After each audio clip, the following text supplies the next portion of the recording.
Court shut the door on his latest bid, ordering him to report to Nairobi Remand Prison to begin serving a 3-month jail term for contempt in a bitter 106 million Kenya shillings legal fee battle. Surrender or be arrested, the judge warned, adding, Kerich will be treated as a fugitive if he fails to comply. Of course, that's what's actually making headlines on the Standard newspaper this particular morning.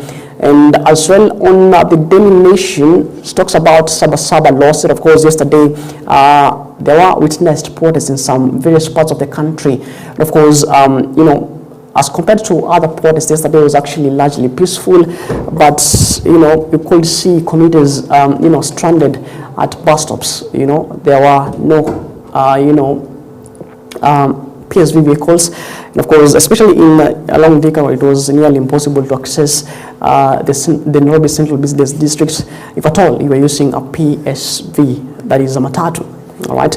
Daily Nation this morning talks about the Sabasaba losses, and of course that's what you can get on the front page of the Daily Nation, and as well as on page 2, 3, 4, 5, and 6 of the Daily Nation this particular morning, and as well as Taifa Leo talks about Hazara Tele, something similar to Daily Nation, and People Daily this morning talks about arrest and travel chaos, roadblocks, diversions, and security checks turned Nairobi's journeys into ordeals, leaving commuters stranded and motorists delayed. Of course, this then again begs the question. I will remember on June 25th of 2026, police had barricaded, the road leading to Nairobi Business District, Central Business District, and one would then ask the question. Then, they contravening with the right to protest, right?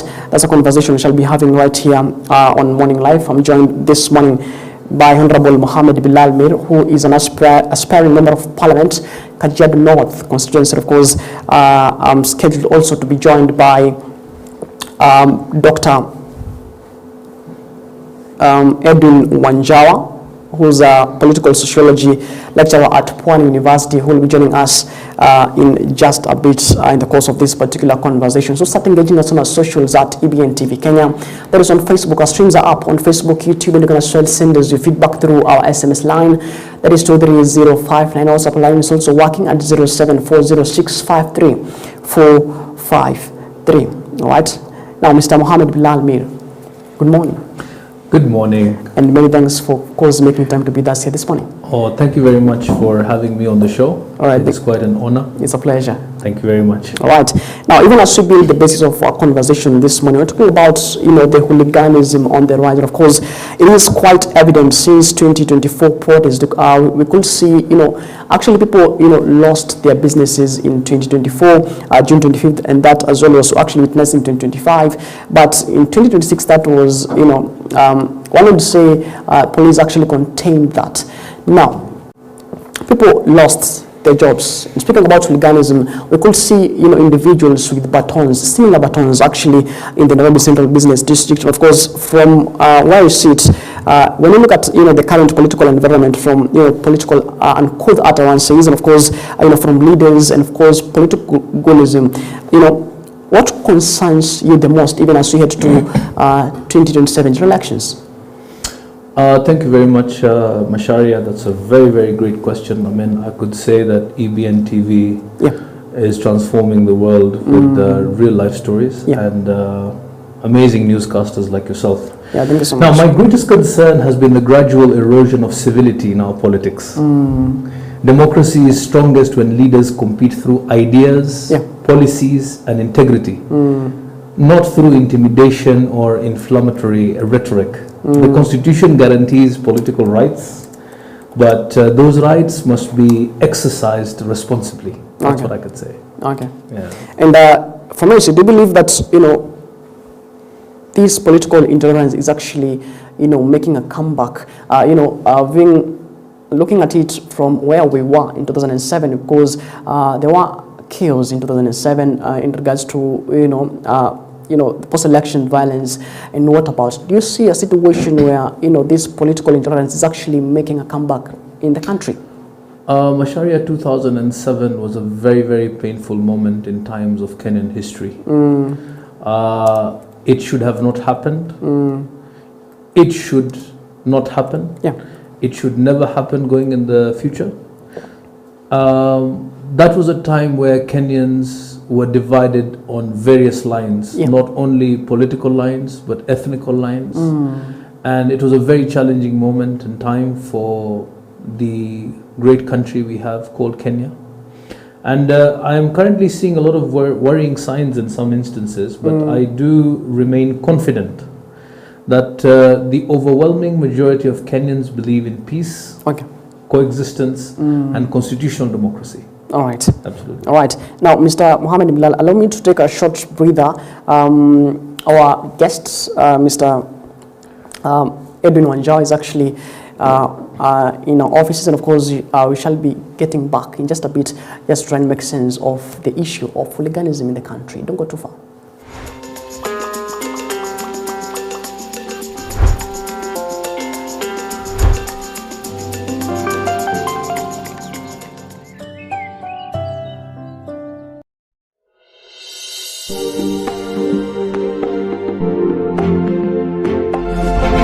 You are watching EBN TV, transforming your world.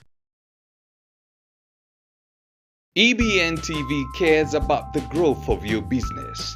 To advertise with us, call 0725 386 501 or 0740 653 453. EBN TV, transforming your world. You are watching EBN TV, transforming your world.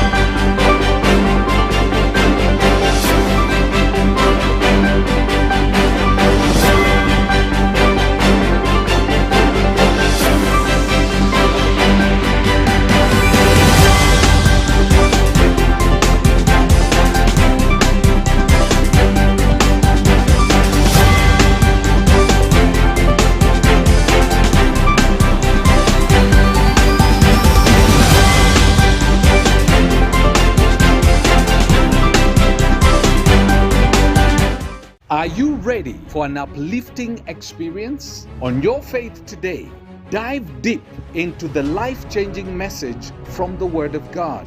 Join Reverend Felix Kavoy as he shares powerful insights that will inspire, encourage, and strengthen your faith.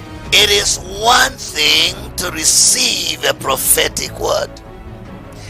It is another thing altogether to see that prophetic word come to pass in your life. But that's not all. Experience special sessions of worship that will stir your soul and draw you closer to God.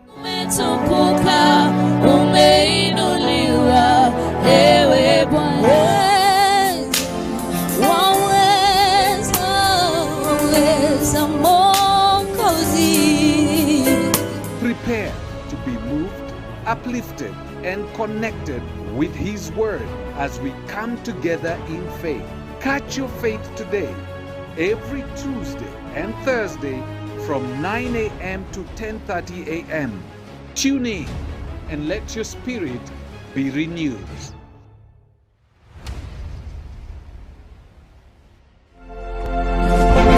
You are watching EBN TV, transforming your world. You've seen them on TV. Nakushukuru Mungu wangu kwa kunifikisha hapa.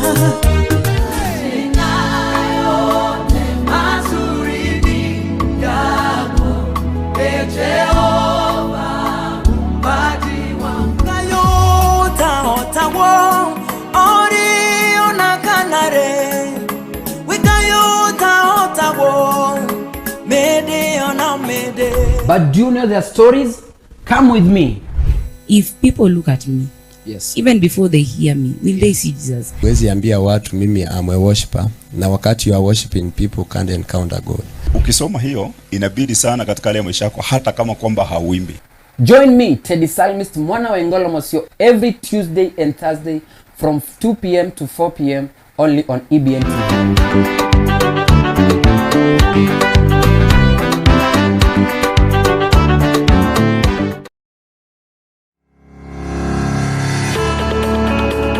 My name is Mary Mombua and I watch EBN TV.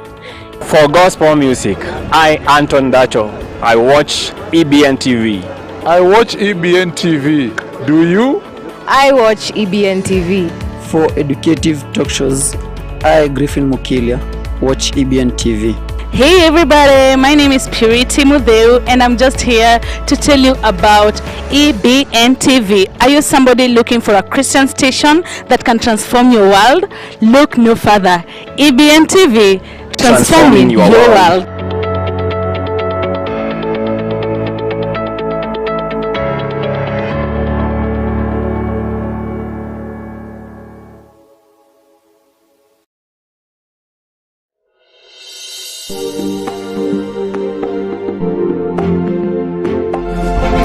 You are watching EBN TV, transforming your world.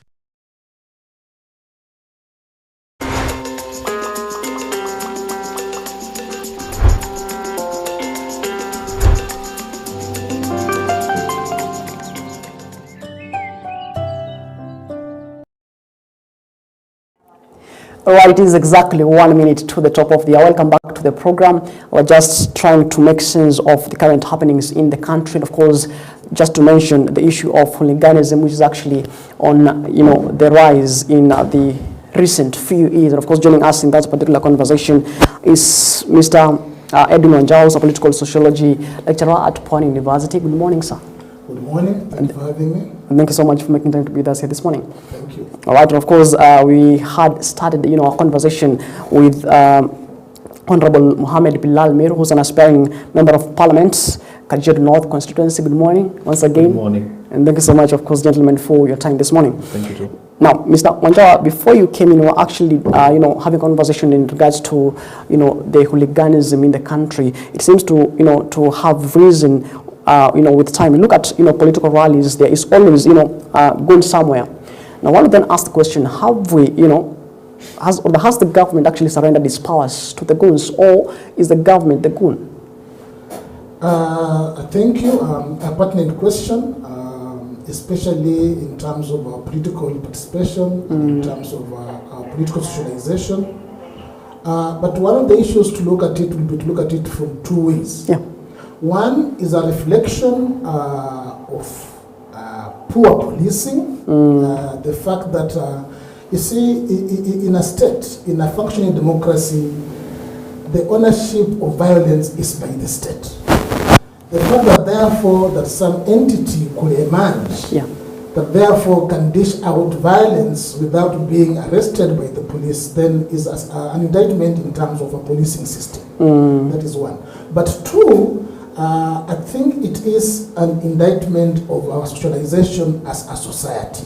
To the extent that then violence can be normalized as political participation, then is a question on what kind of people are we, what kind of society, what kind of values do we have as a people, and how then can this be allowed to continue. But it also has an indictment on our democracy. Remember that the emergence of the state was to run away from the violence, from what Thomas Hobbes called the society in which every man was on his own, where society, life was short and life was vulnerable. So the point, therefore, the emergence of the state is the moving away from violence and therefore beginning to be able to manage violence. To the extent, therefore, that we have violence that has run amok, again, is an indictment on the nature of our state. Okay, fair enough. Now, Mr. Mohammed Bilal, yes, sir. One would say that, this matter is not actually new. The generations who were actually there in 2007. Of course, one would say that, what we're witnessing today is fundamentally, not different from, what Kenya had, in the previous election cycles. What do you make of that? I think, as I said in the earlier segment, that before Dr. joined us, thank you very much for joining us, Dr. Kenya has been through a lot of violence in the past. Yeah. And it is worth noting that 2007 was a benchmark for us to understand that violence gets you nowhere. Yeah. It is our responsibility as leaders to make sure that we maintain our masses, and it's very important for us to, it is our right, and it is something, our moral duty for us to be able to maintain peace and to keep the masses at calm. Yeah. All right, speaking about, violence not getting us anywhere, are we normalizing political violence in the country? Because we have actually seen exposés. People say that they were actually paid as little as 2,000 Kenya shillings, to cause chaos in rallies. Are we actually normalizing political violence? For us to comfortably sit and say that there were people that were paid 2,000 or 5,000 or attributing finances towards the narrative, I would believe that we should not base our conversations on rumors and hearsay. But it is worth noting that violence has been there has been aggression, and this is because the common Kenyan mwananchi is frustrated. And these frustrations need to be curbed, and we need to bring sustainable solutions, and there needs to be development that is believable. So it is our right as the leaders to be able to present that hope, because Kenyans today stand to lose hope. Yeah. Okay. Now, Dr. talk to us about the political hooliganism, and of course we've actually seen what it is right now in political rallies, especially to the side opposing the government. We actually saw, in SK Wetima, that is in Nyeri County, we actually saw the Linda Mwananchi rally in just the other day in Kisii, in Homa Bay County. And of course, we've actually seen, these particular rallies being infiltrated by what one may term as, goons. From where you sit, are we actually, normalizing, political violence in the country, even as year 2027? Now, maybe let me begin from here. Unfortunately, political violence, or what now we are calling hooliganism, is not a new phenomenon. This has been here for a long time. In the one-party state times, even before multi-party came in, during the serious Nyayo era, Kano era times, if you wanted to present your nomination papers and they thought you are a strong candidate, they simply abducted you. You are unable to present your nomination papers, and after the time has ended, they will release you. But the question that is fundamental to ask is then, why violence? Why hooliganism? What does it stand for? One, in a functioning democracy, violence has no space. So what does violence then represent? It represents a fear of the people. That's how it must be looked at.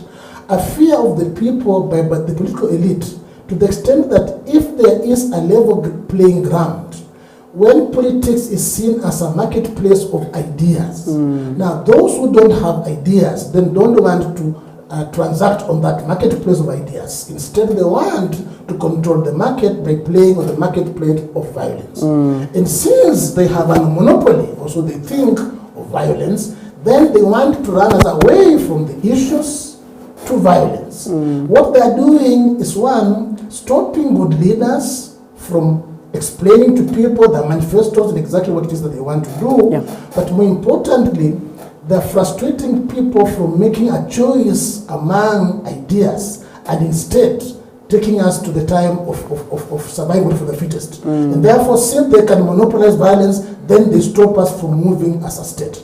And therefore, if we look at hooliganism and political violence from that point of view, then it reflects a big indictment in terms of what our politics and where it is heading. And maybe what then could happen in 2027. But the point is that it denies you and I, it denies the common mwananchi from making a decision from a marketplace of ideas, and instead being controlled by violence and therefore not allowed to speak their voices. All right. And Mr. Anjawa, usually they say that silence or inaction, then implies that you are complicit. I will remember that Deputy Senate Minority Leader, the Minority Leader in the Senate, actually, that is, Godfrey Sosi, was attacked by guns. We were told that by the security operators that, allegedly the guns actually headed out of the country. And of course, one would say there is actually, lack of appetite by, the security operators to deal with this issue because, you say they're actually headed out of the country, then it is a responsibility as a ministry to actually, bring these perpetrators to book. So does that mean that you are complicit or there is inaction? Now, like I said from the beginning, is that it is a reflection of different things. One, yes, it's complicit. The truth be told, we have seen goons operating side by side with the police. Yeah. We've seen goons working with batons and policemen actually protecting the goons. So, on that extent, it's a reflection of poor or weak institutions. Remember that in our Constitution 2010, one of the things that the Constitution tried to do was to strengthen our democracy through institutions. We moved from a police force to a police service. And that police service then was to reflect values of policing. What we are seeing is a police service that has stuck in a police force. And the reason why we had a police service was that to infuse values, of rule of law. And so it's a reflection, therefore, like I said, poor policing, weak institutions, but also the fact that the police can be aware that somebody committed a crime and then took off out of the country, assuming they did take out of the country, then what kind of policing are we talking about? But for me, it's a reflection of failure of the state. Okay. I think when we look at it carefully, a state is one where the state or government is in control of violence. Okay. If there are people, and I think like my co-presenter has said, if there are people that are monopolizing violence, if there are people that are commercializing violence, if there are people that are outsourcing violence, then there's a sign of something that is fundamentally wrong. Not just about our policing, but about our institutions and about us as a people. All right, fair enough. Now, Mr. Mohammed Bilal, talk to us about, the protest, because in 2024, June 25th, they actually saw that, the Gen Z, the uprising were actually, true to their cause, because we could see that this protest were actually peaceful. They were calling out on, leaders who actually, not doing their work, and of course, they were saying that they were tribalists and not about. Now, from where I sit, that cause was actually infiltrated by goons. And of course, we actually heard from senior state officials saying that that was not protest, that was thuggery, goonism, and that was yet again witnessed in 2025. Now, from where you sit, what message does this send to ordinary Kenyans who simply want a peaceful engagement?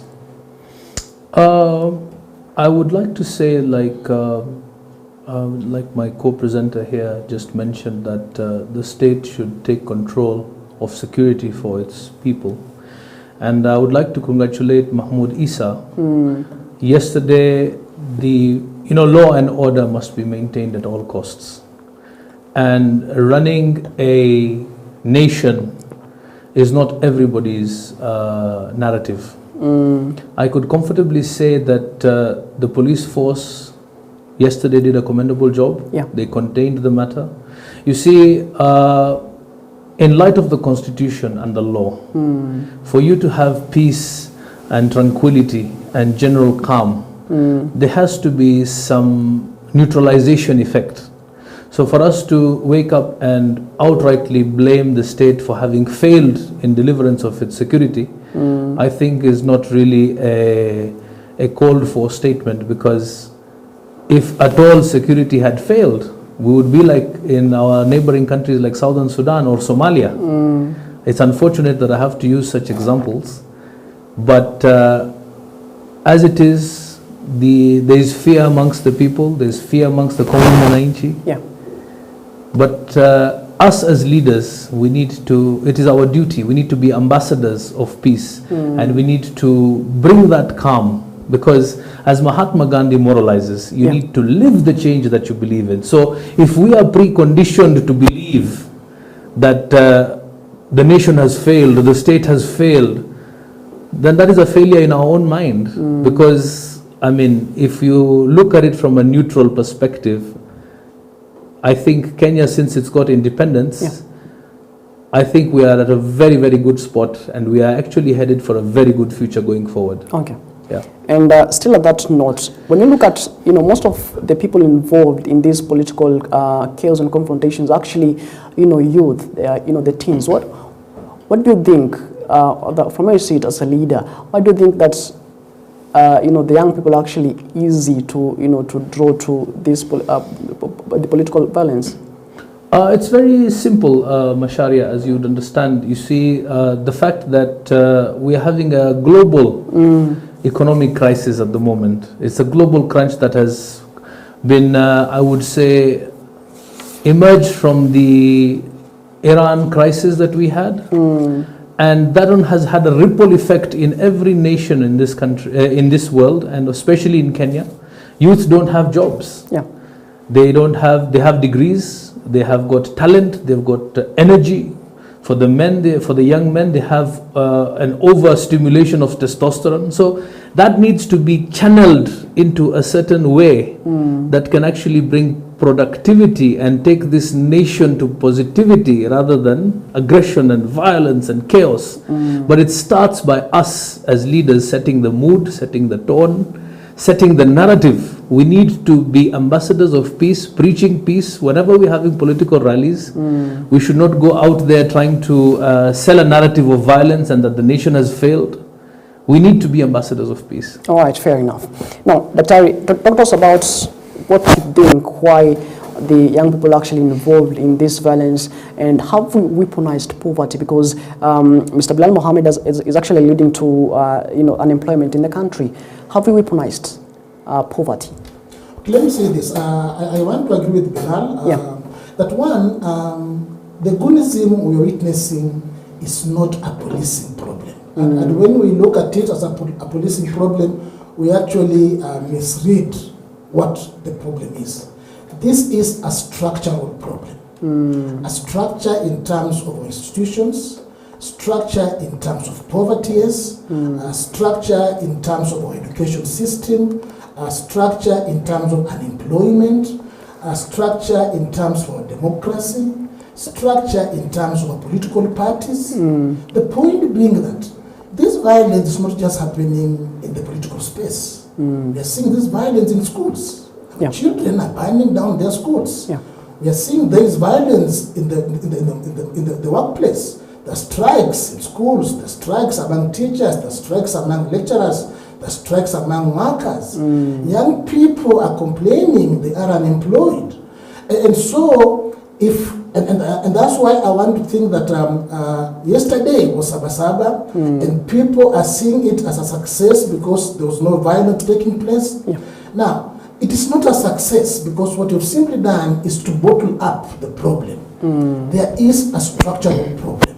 And therefore, when we throw the police on our streets and therefore say there was no violence, there was no mandamano, and therefore succeeded, we haven't succeeded because we haven't addressed the root cause of these problems. What is needed, therefore, is us to look ourselves in the eye and ask ourselves, why are young people? You have to ask yourself, if people are buying guns, where are these guns coming from? These guns are coming from our children. These guns are coming from our families. If you look carefully at the university, these guns are our graduates. So the question to ask ourselves is, what is happening to our society? Where do we need to begin to address this problem? And simply strengthening the police force, or service as it should be, but force as it is now, does not even begin to address the problem. So we need to find out structurally what is causing our problem, and we need to fix that. And I think as a society, our young people are finishing school and they have no gainful employment. How do we sort that out? Our political parties, what are they doing in terms of socializing political behavior? This is happening because I think, like you said, violence has become normalized. It has become a currency of politics. We must stop that currency. We cannot begin indulging in our politics through violence. All right. It must be because of ideas. Okay. And when we look at, the police conduct and, the crowd management skills in just some, actually last month on June 25th, we actually saw police actually barricaded, roads from as early as 3 a.m. It was nearly impossible to access the Nairobi's central business district. Yesterday, again, of course, the day before yesterday, the CS Interior actually said that tomorrow will actually be a normal working day. But these police were actually barricading the roads, denying people entry to the Nairobi central business district. Yet again, yesterday, police had actually barricaded, some of the roads leading to Parliament and, of course, to Nairobi.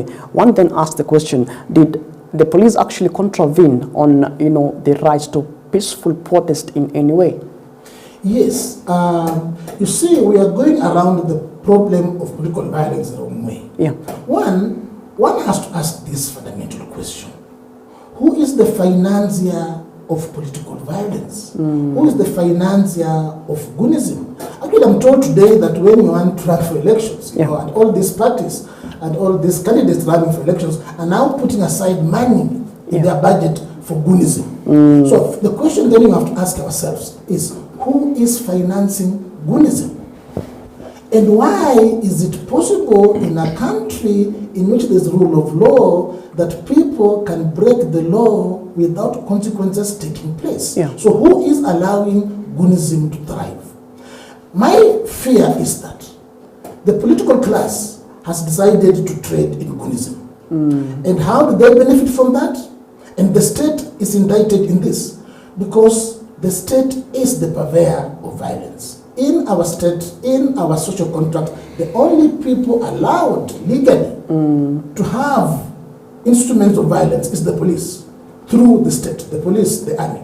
Now, anyone else that is allowed to trade in instruments of violence is then an indictment of the state for allowing people who should not be having violence to be having violence. Now, having said that, it is the duty of the state to ensure that our lives are safe, to ensure that our property is safe. It is also the duty of the state to ensure that if I want to undermine, if I want to demonstrate, I can do that in a safe environment. And therefore, if you throw out all the police on the roads, and therefore the Mwananchi is stopped from expressing their views, that is not policing. Okay, fair enough. Now, Mr. Mohammed Bilal, one thing that actually stood out in 2024 among the Gen Z protests, they actually said, we are leaderless. And of course, right now as it is, before the June 25th, 2026, we actually saw some sort of leaders actually saying, do not, come out tomorrow because, they actually say that, the state is actually, infiltrated the protest tomorrow, so don't come out. In any way, do you think that, politicians sometimes take advantage of the frustrations of young people? Young people's frustrations should be addressed through opportunity, not exploited for political gain. Leadership should offer hope, practical solutions, and empowerment. From where I sit, I would like to comment a bit on Daktari's earlier comment where the police had barricaded the outskirts, all roads entering into CBD. For us to outright, it is very easy to lay blame and point fingers. But if we look at it from a serious and introspective point of view, the police force that we have, which has now become the police service, because it used to be the police force, it was changed to the police service, Utumishi kwa wote.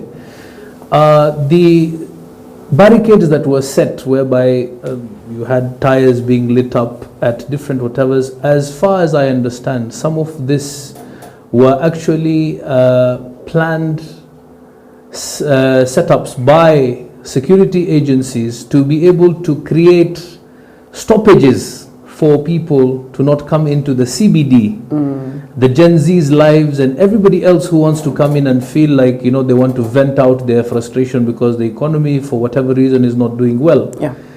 They want to come in, and for those of us who want to also take advantage of such kind of occurrences, you see, when people are, I mean, in the Constitution, we have the right to peaceful protest, we have the right to picketing, we have the right to assemble. But amongst these groupings of people, we have people who want to cause mayhem, who wants to cause chaos, people who want to make, you know, their daily living. Because we have, as you said, people who are, looking for an easy gain. They don't want to work an honest day's living. Yeah. So such people would hide themselves under the sheep clothing and come in with the masses and cause destruction to businesses and properties in town. So obviously the police sat down and are like, how do we contain the situation? So let us put heavy presences at the entrances to CBD from all corners. Anybody leading out of town, you're free to go. As you're coming in, we need to check you, we need to verify you, we need to understand that if you're not somebody who's having a business or a transaction to occur in town, you have no business being here today. And I think the nation has not failed in keeping security contained, because if it was the case, we would not be even having this interview today. Yeah. Okay. And as a leader and an aspiring member of parliament in Kajiado, how then again should we engage these young people? I intend to focus on empowerment through financial literacy, entrepreneurship, digital skills mentorship, sports, innovation. Young people should become partners in development rather than instruments of political confrontation. This is to say, we need to, you know, I'm a teacher by training, so I'd rather now, before I was teaching in a four-roomed, four-walled area, and now I have taken my class open air. As people say, Sharia mtaani, mine is now elimu kila mahali. Okay. Yeah. All right. And Mr. Edwin Wanjao, talk to us about, you know, coming from a strategic point of view, how does, you know, that actually work if, you know, we instill violence and put, you know, in a position of fear? What does that stop you from doing as a person? Now, you see, violence must be seen for what it exactly is. One, who does violence serve? Now, you can look at it from 2 points of view. Yeah. You can look at violence and say, these young men and women, these young people, these youth, you know, are causing violence. The truth of the matter is that it is the political elite who are causing violence. So the political violence is a problem of political elite, but expressed through young people. So if you want to stop political violence, you don't stop young people. What you do is that you stop political elite from mobilizing and organizing violence. The narrative being given now is that young people are violent. They are not. What is happening is that the political elite is using the circumstances of young people then to use them for their own personal gain. The political elite, and I'm happy that Bilal here is an aspiring candidate. Yeah. One of the problems is that the problem of political violence will not be stopped by Bilal organizing activities in the constituency where he's going to run for parliament. The role of a parliamentarian is to be in parliament and to legislate and to oversight. The question then would be, are there rules that govern violence? Are there legislation that control how we politically mobilize? Are there rules against the use of violence in the political mobilization? Yes, there are. So the question must then be, how come that is not being enforced? And that's why I said that we must look at violence because it's a very complicated issue. It's not as simple as the people class want to put it. Yeah. It's not as simple as a policing problem. It is an institutional problem. Okay. How come our institutions are not able to stop this violence? And therefore, who benefits from it? The point is that the political class, and that includes the class that is also in government, benefits from violence. One thing that I will tell you is this. The state fears the force of the people. The state fears the mobilization of the people. Now, one of the easiest way to stop the people is then to baptize people's participation, is to baptize Maandamano, for that matter, for instance, as violent. And what we have seen for a long time is the state actually mobilizing and financing violence so that they can stop the participation of the people. So, how do we go forward? One, to listen to the people. You don't listen to the people by stopping them from expressing themselves. You don't listen to the people by stopping them from coming to the city center. It doesn't change the problem. It doesn't remove the problem. What we're simply doing is that we're burying our heads into the sand. The problem continues. I think what we need to do through our government and through ourselves, and I don't say that this is entirely a problem of the state, is a problem of society. Where does the problem begin? But government doesn't help itself when it makes it a policing problem. All right. Now, Mr. Mohammed Bilal, talk to us about, politics of handouts. We've actually seen years in, years out that, during campaign trails, actually, politicians come and give out 200 bob, they give you flour, they give you, beans and what about. Can we come out of these, handouts, and should young people actually, be demanding opportunities instead of short-term handouts? Absolutely, absolutely. You see, as my counterpart here, Daktari, mentioned that the work of the MP is oversight. Of course, a member of parliament cannot command the police or interfere with investigations, but an MP has a critical role to preventing violence by making better laws, providing oversight and bringing communities together. Basically, as our former president of South Africa, Nelson Rolihlahla Mandela, Madiba, Rolihlahla means tribal maker. So we need to be leaders that are focused towards bringing communities and people together. Our job is to unite rather than separate. As regards handouts, it is an unfortunate narrative that has been going on one too far, and of course it needs to have stopped long time ago. Rather than giving, temporary solutions, leadership should focus towards opportunity building of the future, creating a situation whereby when a leader comes to ground asking for a vote, he should be spoiled for choice by the people saying, Mheshimiwa, come to my place, let me buy you a coffee, let me buy you lunch, rather than, because I also must accept when I go on the ground and talk to the people, it has become, this habit has been normalized from time immemorial, that tupatie za macho, tuachie kakitu. It's because leadership as a whole, the narrative that has been told to us since at a very young age, is that Mheshimiwa ni ule wa kupea kakitu. And of course, my campaign is very different. When I go and I start my sellout of my manifestos, I tell people at the onset, if you're expecting any handout from me, tafadhali, before I came selling my narrative to you, you had your life moving on in the way it was. So please, if you're waiting at the end of my conversation, I'm going to give you something. I am here to give you sustainable change, not a temporary fix. Okay. Now, Dr. talk to us about, the issue of handouts. As he says, the issue has been there time immemorial. Of course, during campaign trails, you see, residents come out and be given 200 bulbs, they given flowers, and of course, lassos and what about. When you look at the political handouts that have been given years in, years out, and of course, what it seems right now that our young people are actually given handouts to go and infiltrate a rally. What do you make of these political handouts? Can we come out of that? Yes, we can, but it depends with the definition of the problem. You see, for a long time, as a society, we have assumed that our problem is a problem of leadership. I think it's not. Our problem is a problem of citizenship. Who is a citizen? Yes. What is my duty as a Kenyan? So that even before I become a leader, I must know what my duty is as a citizen. Yeah.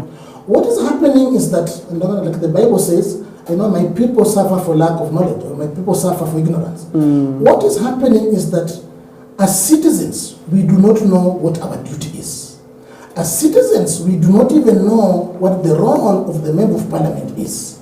As citizens, we do not know what is the role of the president. As citizens, we do not know what is the role of the senator or even of the governor. For instance, it's not the duty of Bilal here, if he wants to offer himself for leadership, it's not his duty to buy people lunch. It's not his duty to give people kitu kadogo. What we do by doing that is that we limit our choice of leadership to people who have got something to dish out. And therefore we leave out many people, including young people who don't have anything to dish out, from offering themselves for leadership. What we need to do is to have a society that understands its duty, to have a society that understands its values. Once we do that, then even the political elites who want to take advantage in this out violence will come to a society that will tell the leader, look here, we are not playing that game. Come here, share your ideas, we listen to you, and we will make a choice. But because our citizens don't understand exactly what their duty is in this dispensation of politics, I've listened to people keep on saying, what are they going to do? It's not about they, it's about what are you doing about it. This violence is not a violence of people who do business. This violence is not a violence of politicians. This is a violence about our lives. It's the violence about our education. It's the violence about our workplaces. It's the violence about our dignity as a people. And I think all of us need to roll up our sleeves and say, violence is not the way we are going to participate in politics. And therefore, I agree with Bilal, it's not a problem of the police, it's not a problem of the state, it is a problem of us as a people. And Bilal, looking around 2024, we actually saw that, the Gen Z is actually, rallying for, we want to change in leadership, we want to see young faces in government. So one would then ask the question, actually we've seen in 2027, you're having so many aspirants for, various seats. Many young people, even in the presidency level, actually have, very young people. Are we ready for young leadership? Absolutely. I mean, I feel, and I would like to also second Dr. When he said that we as people are very quick to put blame on leadership. But what is government? Government is you and I. And whoever represents us in government has been voted in by us, the common mwananchi. So as it is, I believe that the issue here is for civic education. Education is lacking. And we as leaders need to take this head on and steadfast to go to our masses in our campaigns and our manifesto presentations, to seek people to understand civic education, to understand their rights and responsibilities as citizens, and of course to understand their roles. As regards young people taking leadership, yes, gone are the days where we were told that the young people are the leaders of tomorrow, because as we are told, tomorrow never comes. And he who lives for a better tomorrow has to make prudent changes today. Okay, fair enough. Now, Dr. talk to us about, it is actually kind of interesting to see a lot of money is being allocated in, the defense ministry and of course the Ministry of Interior. And looking around what's happening right now, it seems like, the government can't get hold of the security situation in the country. What do you make of that? I think the problem that we're having today is a problem of failure to plan, one, but two, a failure to invest in institutions. If you realize well is that the 2010 Constitution was very clear about the duties and the roles of institutions.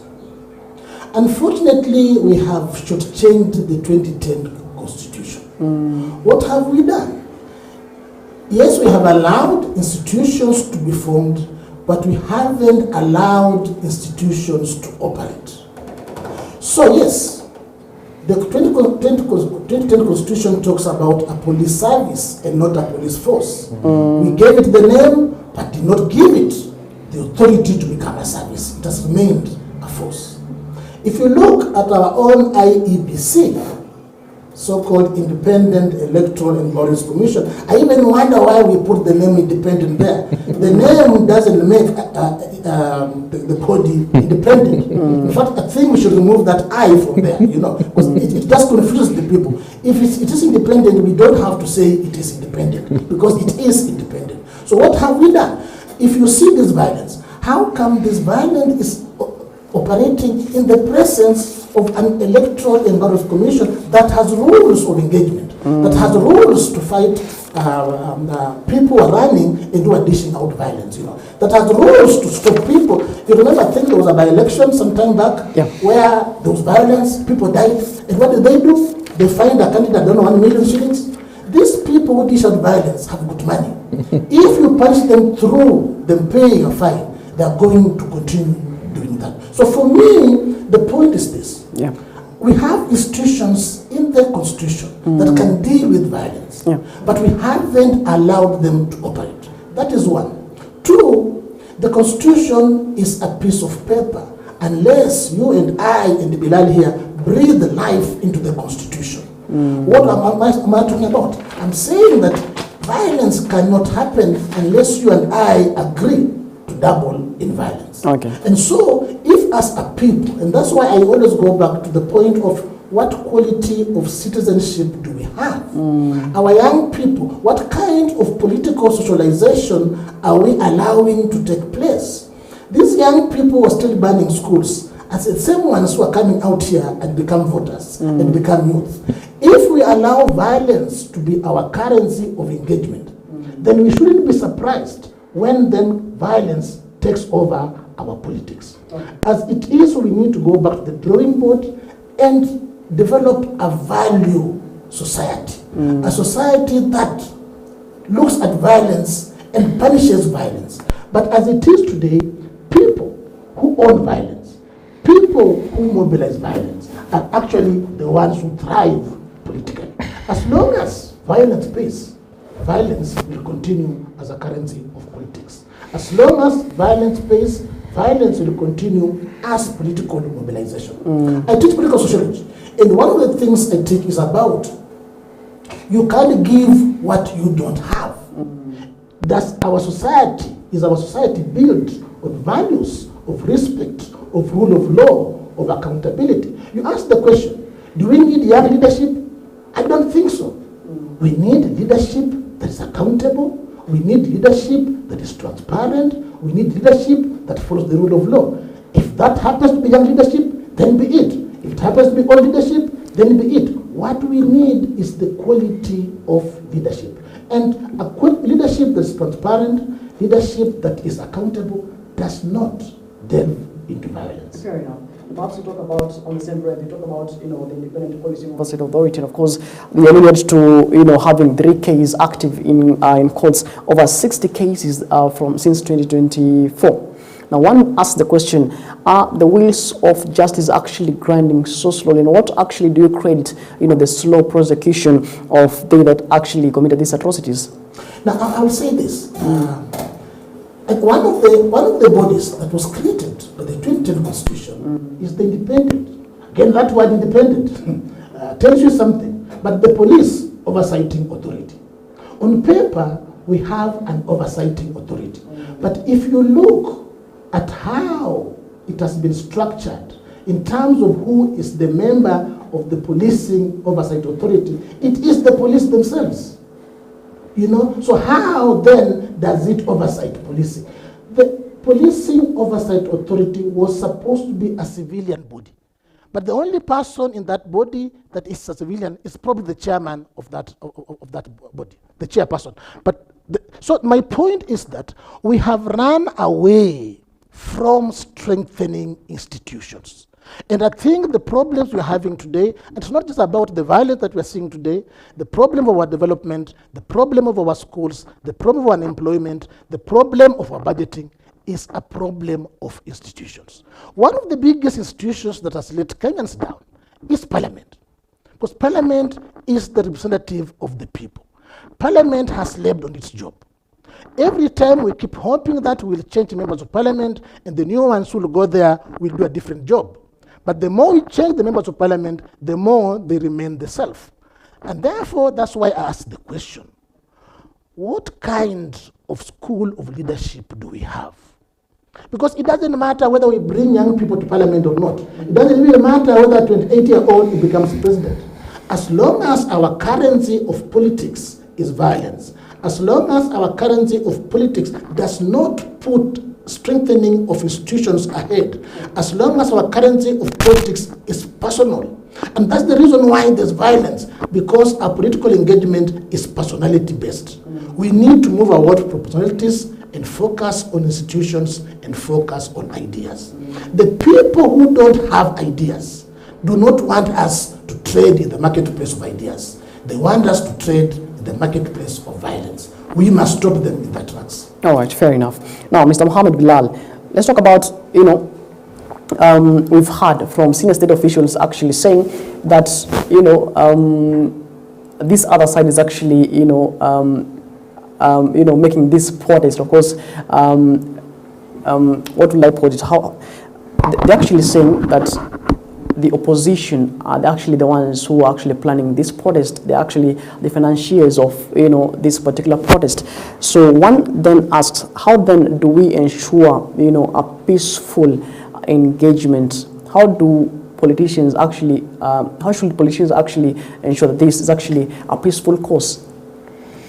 I think, as rightly said by Daktari, we need to shun away from the blame game narrative and rather take it upon ourselves as leaders to be able to own up to responsibilities of ensuring national safety, and that the aggressions and the frustrations of the people should be adequately addressed.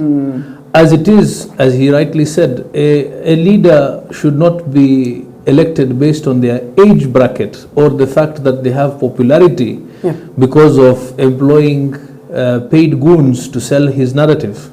We need to have leaders that are intellectually advanced, people that understand the Constitution very well, people who are we are taking as leaders need to understand that we are guided by the Constitution. And of course, you cannot sell a narrative, you cannot explain what you do not know. So obviously it is prudent and incumbent that any incumbent member of parliament or any senator or governor or any leadership position asker understands his role and responsibilities and the code of conduct. We should shun away from, as it is today, we have leaders who are looking for the mic and the masses to be able to abuse our fellow leaders and politicians. And as you will see, and this should be actually captured live, that my campaigning and my politicking will not be based around abuses and intimidation and shaming other people, but rather than educating the common mwananchi on what the deliverables of a leader should be and what they should expect as enshrined by the Constitution of Kenya today. Okay. And still on the same breath, Mr. Mohammed Bilal, we've actually seen utterances from political leaders, senior state officials actually saying that, for far too long this certain community has been in the helm of power, and that, it's time for other communities to, be, at the top office in the land. Now, one then asks the question, have we shifted from issue-based campaigns to, personal politics in regards to whatever actually, some politicians actually are leading to, certain community actually, doing well. What do you make of that? Have we shifted from, issue-based politics to personal politics? I believe in most and other cases, yes, we have. Unfortunately, we are having, you see, the lack of knowledge has trickled down from the echelons of power down to the grassroots. Like you would hear people, as I go on the ground asking people for my vote, everybody asks me, are you one term, are you two term, are you three term? Just because somebody's wife goes away because of their own domestic dispute does not mean that Ruto has a hand in that. Yeah. And most of the people that I interview on a face-to-face basis and ask them that, what is your thoughts on leadership? And they're like, Ruto must go. And I'm like, why must he go? And I don't get any solid answer. And I ask them then, who should come? And I don't get any solid answer.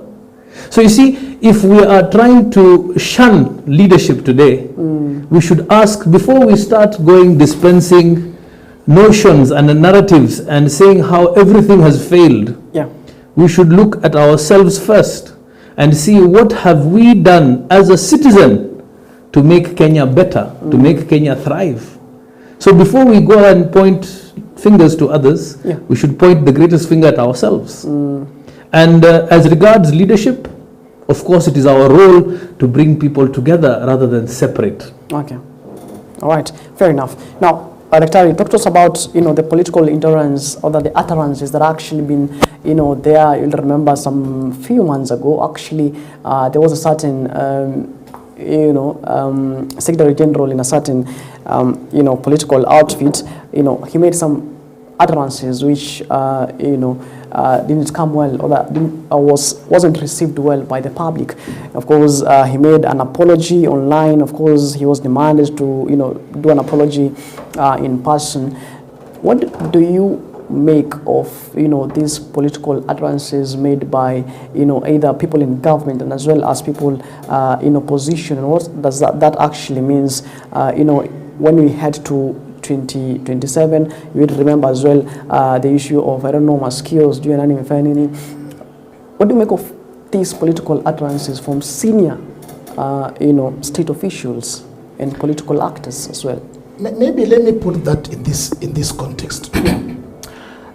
I think what we have, and I want to agree with Bilal here when he talks about the Ruto 1 term, 2 term, and all that, But I want to say this. If you remember, during the Kibaki regime, and not that Kibaki was an angel, he had his own many mistakes, but you never heard people say Kibaki must go. But you heard about Moi must go, and now you've heard about Ruto must go. You never heard people talk about Kenyatta must go. What does that tell you? And I'll tell you one thing for a fact. That I think the President Ruto has not done himself service, because what he has done is to show that he is the be-all and the end-all. He has not allowed structures to work.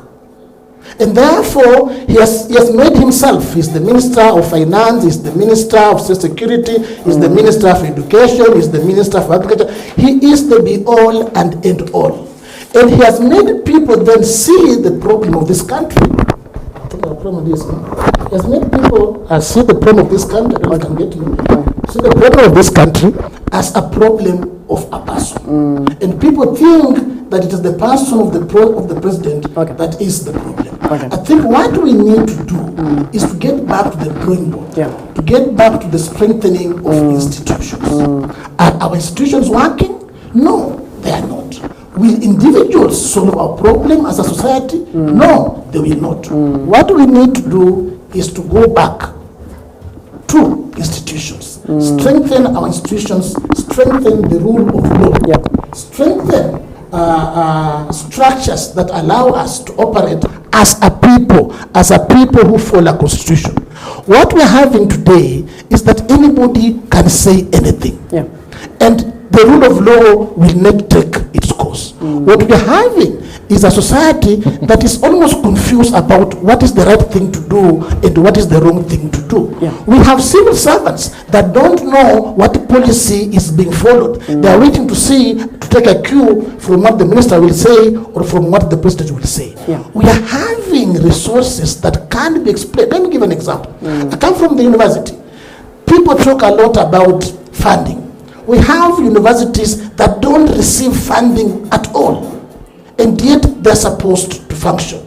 We have students who are on paper, they've received a HELB loan, but that HELB loan has not reached. The student has to pay for his tuition, the student has to pay for his accommodation, the student has to pay for his upkeep. That money has not reached. We have schools that receive capitation at the end of the term.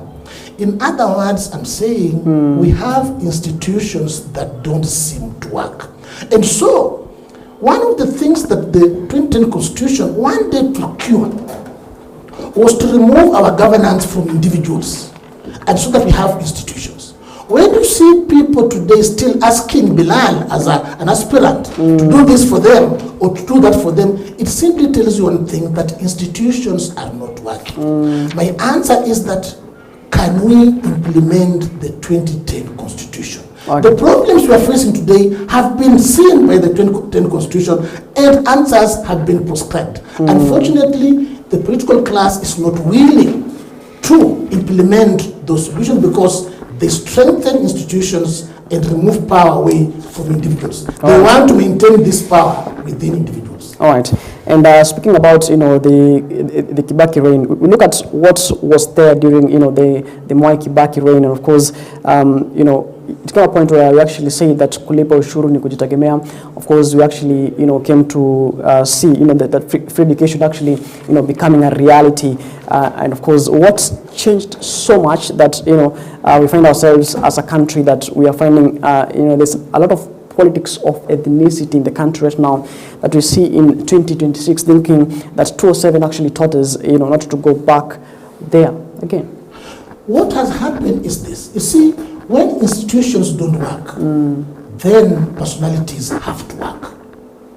I think in the Kibaki era, I think one of the things that President Kibaki tried to do was to build institutions. You didn't see Kibaki on the news every day, but things were working.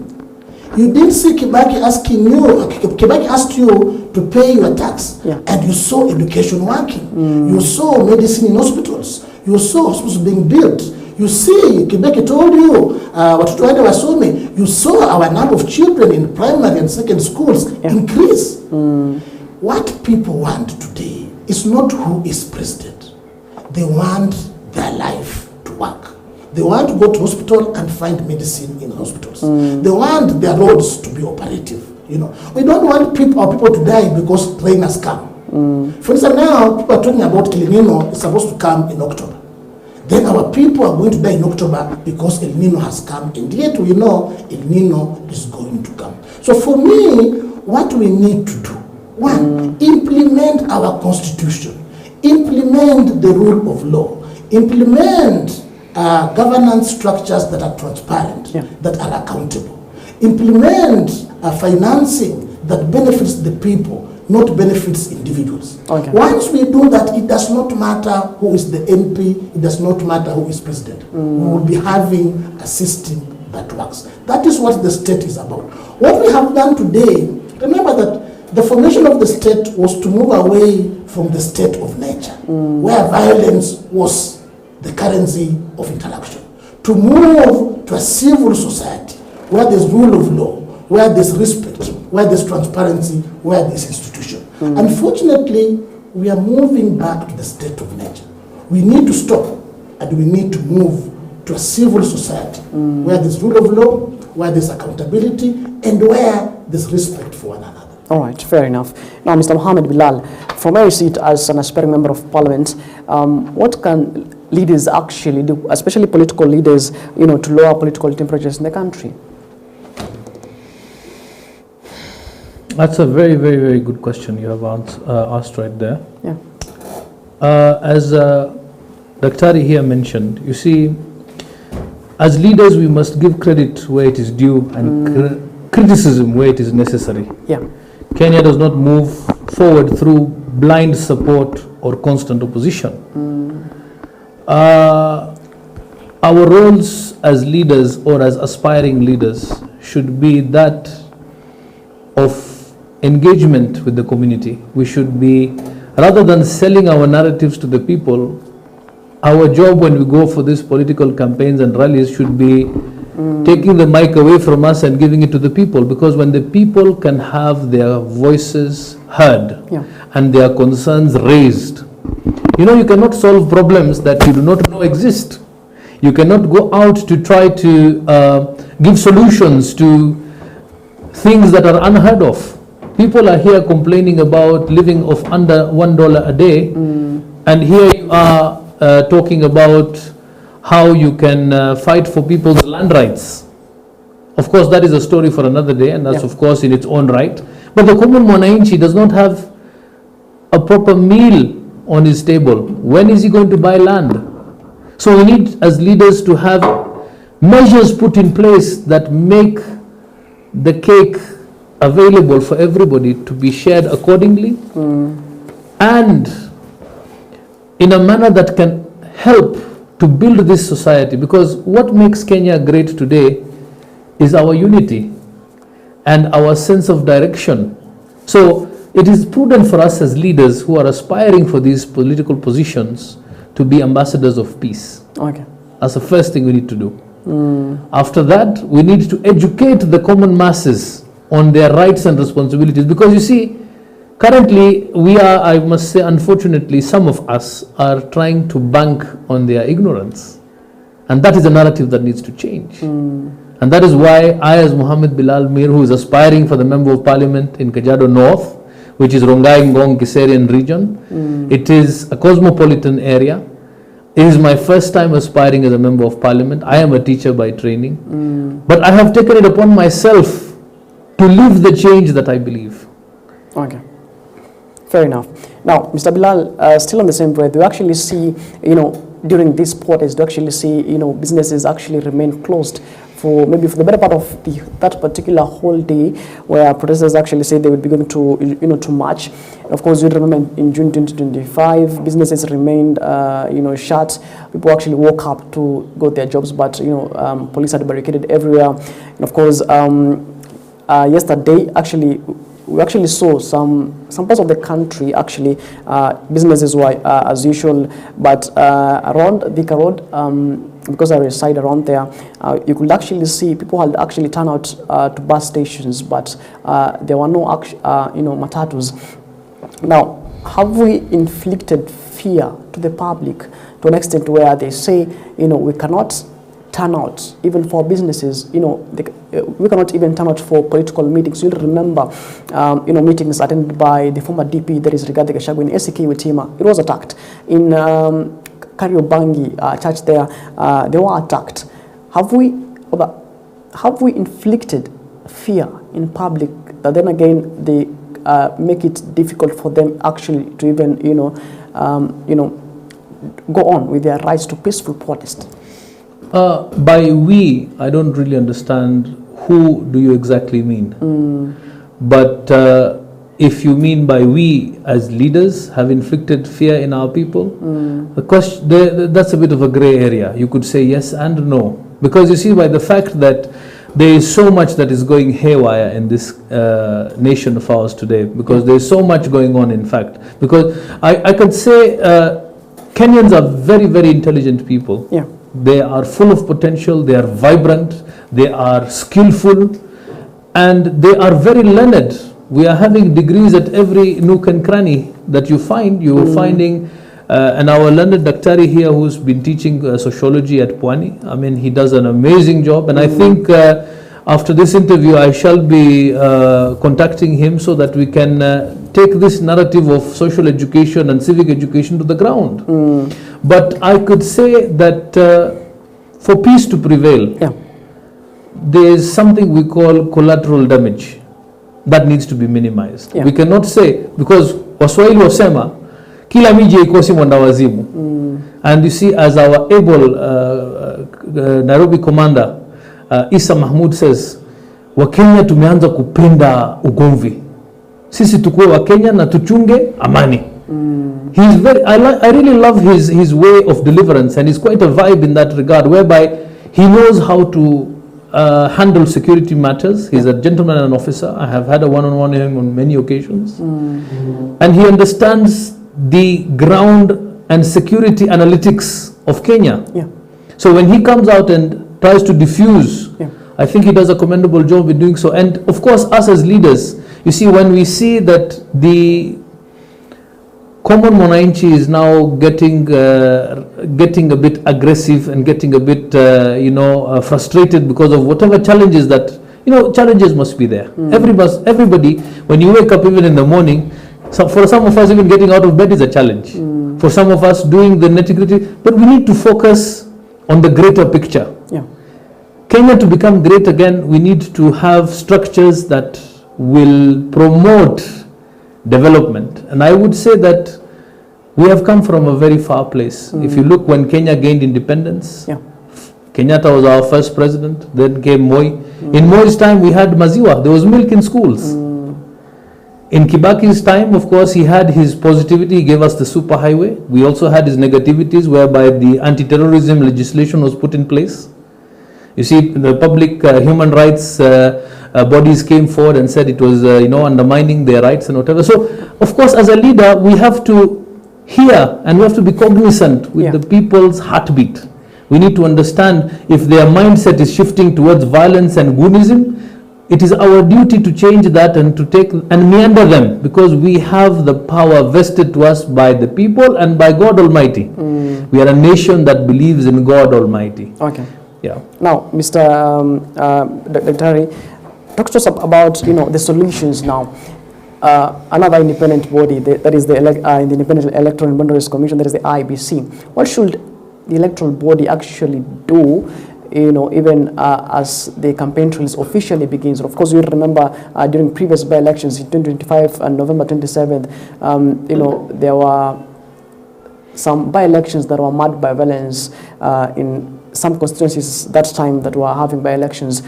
What should the IBC actually do before the campaign trails officially begins, and even as we head to 2027 election? Now, like I said earlier on, is that if you're going to get a solution, you must get a proper diagnosis of what the problem is, and therefore then you can get the medicine for it. The problem of our politics has been informalization of politics. Informalization, just like from the informal sector, meaning that there are no clear rules of engagement. And this problem was seen by the framers of the 2010 Constitution. And so what did they do? They said we need to have parliamentary political parties. They saw that parties were being owned by individuals. And so they said we are going to have parliamentary political parties that are funded by the exchequer, and hence the political parties fund. And why did they do that? So that we have got formal organizations. So that if Bilal here now wants to run as member of parliament for Kajiado, the first thing he does is to ask himself, what political party am I going to run for parliament through? And why this political party? But because we don't have formal working political parties with clear manifestos and ideologies, I'm sure what Bilal is doing now is to sell himself to the people. And then at the right time, see what party he can do the election with. And if there's none, he would even be an independent. Now, why is that a problem? It becomes a problem because one of the benefits of having a political party is that then it reins in members of that party who do not follow its rules and regulations. Now, in the absence of formal political parties, what we have are informal politicians. Informal politicians whom we can control. You see, if you are doing violence and you come from UDA, or you come from ODM, or you come from Jubilee, we can rein you in. But if you are creating violence, but we do not know where we come from, you are faceless, you are partyless, then we can't rein you in. So for me, solutions will work in terms of politics has to be formal. The reason why we have a state is that we moved away from the state of nature to civil society. Civil society is organized by rules. There are rules of engagement. There are rules of law. There's the constitution. There's the judiciary. There's parliament. There's the executive. One of the things that I hear people talk about today is the opposition. And I'm like, that word does not exist in our 2010 Constitution. In parliament, we have got the majority side and we have the minority side. Every member of parliament is an oversighter of the executive. When I see members of parliament who think they are on the government side, I'm like, what do you mean on government side? You are a representative of the people. Solutions: get our politics right. And the only way to get our politics right is to get our political parties right. I think there are people who, because they benefit from this informalization of politics, don't want strong political parties.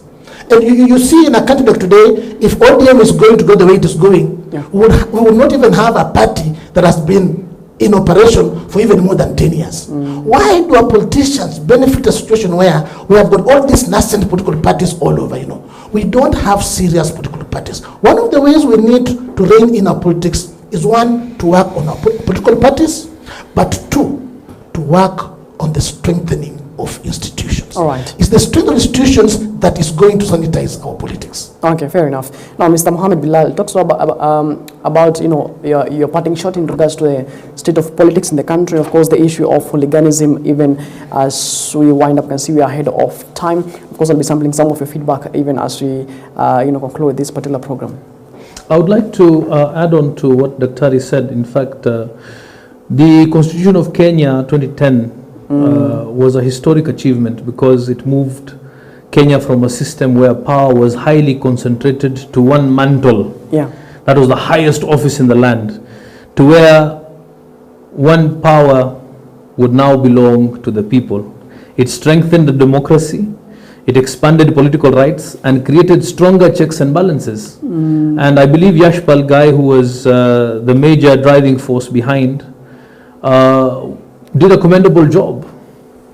As regards Article 38, as for example, guarantees citizens the right to make political choices, participate in political parties, campaign, vote, and seek elective office without unreasonable restrictions. So the issue we today face as a nation, as rightly mentioned by Daktari, is that individuals feel that they are above the law.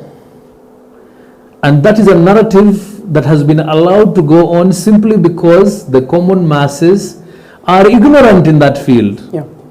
And nothing is being done to educate them, or little has been done to educate them much, because it is favoring some, if not many, if not all. And he also rightly said, I mean, when Bilal would like to come in and aspire as an MP for Kajiado North, he is vexed and perplexed by the choice to make.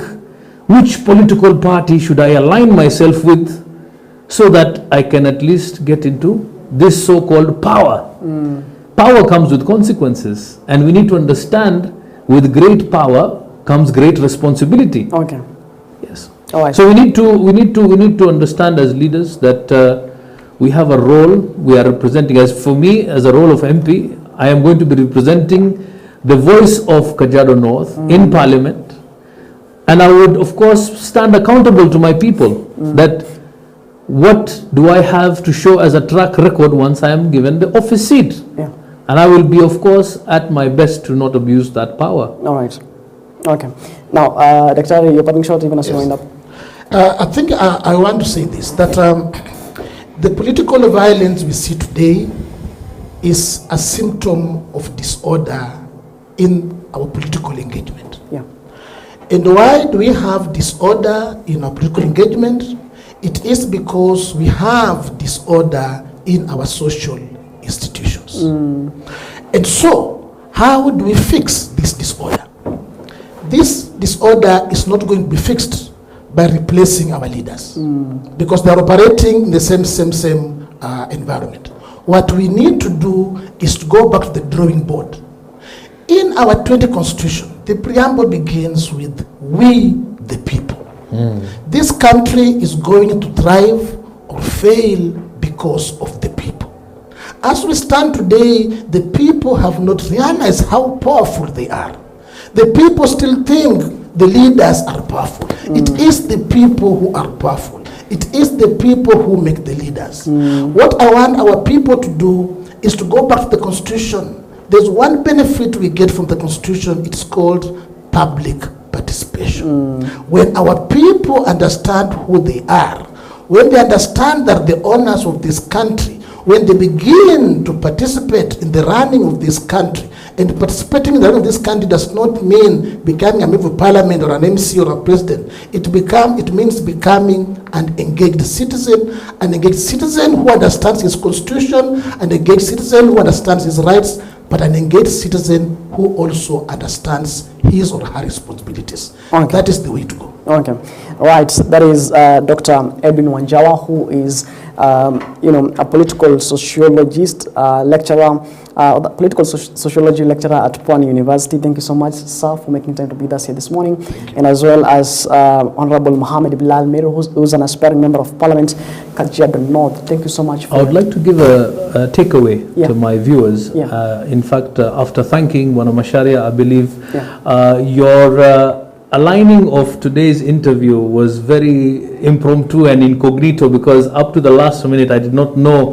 that we would have such an able and learned lecturer from Pwani University joining the panel today, and I really appreciate you, Daktari. It has been a great honor to sit with you at one bench to discuss matters, the state of the nation, and hooliganism being the topic.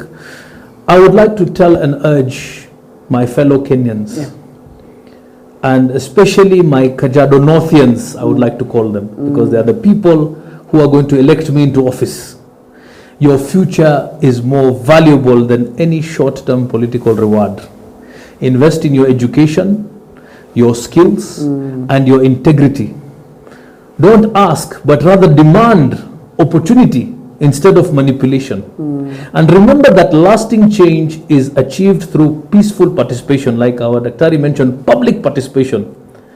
Through peaceful participation, innovation, and responsible leadership. All right. Asanteni sana. Thank you so much. Gentlemen, thank you so much for your time here this morning. Of course, I want to sample some of your feedback right here on YouTube. Aldrin Vundi says, great conversation. I like the deep wisdom in Honorable Mohammed Bilal. Kajiado North must be very safe with him. Singa Nanjala says, Professor is quite articulate and intelligent. Great insights. That's on YouTube. Of course, thank you so much for your feedbacks. Let me sample some of your feedbacks on Facebook at EBN TV Kenya. Timo Defia says he's watching. Geoffrey Songba, Alice Njeri says good morning, following the conversation from Nairobi. Hilda Badoboy says good morning. Simon Peter Odek, Caleb Musyoki, CBS, Mika Letitia Fandi, Getty Matthews, Savali Gifted. Of course, just about to name us a few. Nasema asante sana for your viewership. Of course, just in case you missed out on this particular conversation, you can actually get that. Our streams are up on YouTube and as well as on Facebook. Of course, you can get that particular conversation on our streams. All right, thank you so much for your company here on Morning Live. My name is Martin Macharia. Of course, keep it EBN Television, even as we continue bringing you up to speed with whatever that is happening from across our 47 counties, and of course across our borders as far as news is concerned. Have yourself a lovely day. Enjoy the rest of your viewing. As always, God bless, and let's do this again when God says we do.